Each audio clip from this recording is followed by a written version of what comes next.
بسم اللہ الرحمن الرحیم۔ السلام علیکم ورحمۃ اللہ وبرکاتہ۔ امید ہے کہ آپ ٹھیک ٹھاک ہوں گے۔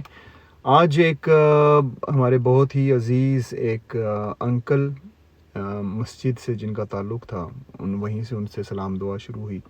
وہ اللہ تعالیٰ کے پاس واپس چلے گئے ہیں، ایک کافی عرصے سے بیمار تھے، ان کے لیے دعا ضرور کیجیے گا۔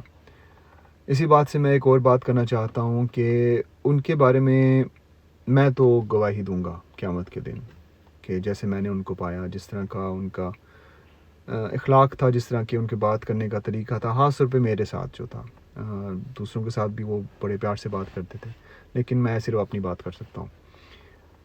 مجھے یاد ہے کہ جب کرونا کے وقت میں مختلف جگہیں، مختلف مساجد خاص طور پہ جو بند ہوئی تھی، تو ہم مسلمانوں کو سب سے زیادہ افیکٹ ہوا تھا اس چیز کا، جو نماز مسجدیں پڑھتے تھے۔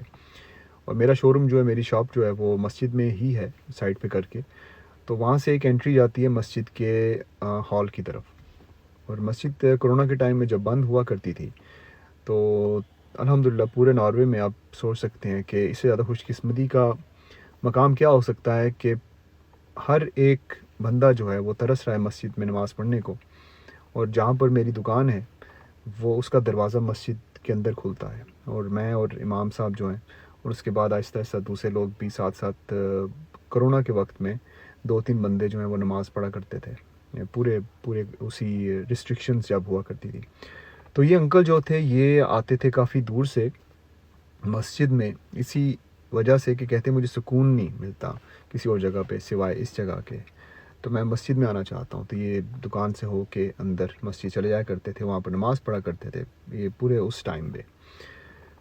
تو ان کے نماز پڑھنے کے انداز میں، ان کی دعا کرنے کے انداز میں، ان کے سجدے میں زیادہ سے زیادہ دیر رہنے کے اس انداز کو میں یاد رکھوں گا اور یاد رکھتا ہوں، اور بڑا کچھ سیکھنے کا موقع ملتا رہا۔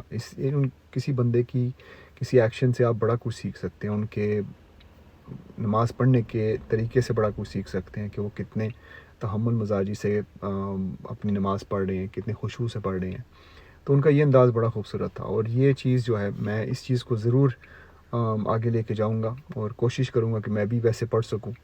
اور گواہی کی بات کر رہا تھا، تو آپ کی گواہی جو ہے قیامت کے دن جب آپ کے بھائی بہن دیں گے، خاص طور پہ وہ بھائی جو کہ آپ کو مساجد میں دیکھتے ہیں، تو وہ بھی آپ کے حصے میں ایک نیکی لکھی جائے گی، اور یہ بھی آپ کے کام آئے گی بہت زیادہ، کیونکہ جب لوگ آپ کی گواہی دیں گے کہ اس بندے کو میں نے مسجد میں دیکھا ہوا ہے، تو ظاہر سی بات ہے نیک بندے ہی کہیں گے نا۔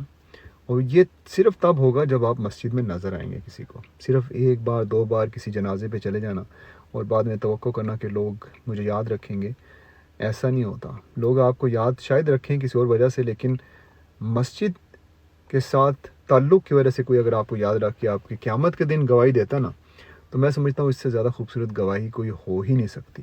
اللہ تعالیٰ کو گواہیوں کی ضرورت نہیں ہے، اللہ تعالیٰ کو پتہ ہے کہ کون کتنا مسجد میں آتا تھا، نہیں آتا تھا۔ لیکن یہ بات ان انکل کی بات سے میں نے شروع کی، اور اسی پہ میں ختم کروں گا۔ ان کے لیے دعا کیجیے گا، اور اپنے لیے بھی آسانی پیدا کیجیے، مسجد میں جایا کیجیے، مسجد میں جا کے نماز پڑھا کیجیے، اور اللہ تعالیٰ سے دعا کیجیے کہ جب ہماری موت آئے تو ہم بھی ہم سجدے میں ہوں۔ میں کئی دفعہ یہ کہتا ہوں کہ ہم دعا کرتے ہیں کہ میں سجدے میں ہوں جب مروں، لیکن سجدے میں تو تب ہی آپ فوت ہوں گے نا، تب ہی آپ کی جان نکلیں گے جب آپ نماز پڑھنے کے لیے کبھی سجدے میں گئے ہوں۔ تو یہ اپنے ذہن میں بات رکھنی پڑے گی ہمیں۔ اللہ حافظ۔